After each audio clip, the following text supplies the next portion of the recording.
మరుసటి రోజు పెద్ద గాలివాన వచ్చింది. గ్రామాన్ని దాటే చిన్న చెక్క వంతెన విరిగిపోయింది.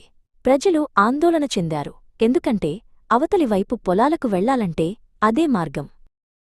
వినయ్ ఎవరి ఆజ్ఞ కోసం ఎదురుచూడలేదు. అతను వెంటనే పెద్ద కలప ముక్కలను తెచ్చి వంతెన మరమ్మత్తు చేయడం మొదలుపెట్టాడు. అతని పనిచూసి ఇతర గ్రామస్థులు కూడా చేరారు. సాయంత్రం అయ్యేసరికి వంతెన పటిష్టంగా సిద్ధమైంది. గ్రామస్థులు వినయ్ను పొగిడారు. వినయ్ కేవలం చిరునవ్వు నవ్వి తన చేతికి అంటిన మట్టిని శుభ్రం చేసుకున్నాడు. అమ్మజీ అతని దగ్గరకు నడిచింది. వినయ్, అంది ఆమె, నీకు కిరీటం లేదు, సింహాసనం లేదు. అయినా నువ్వే అసలైన రాజువి. ప్రేమ, సేవ నీ ఆయుధాలు.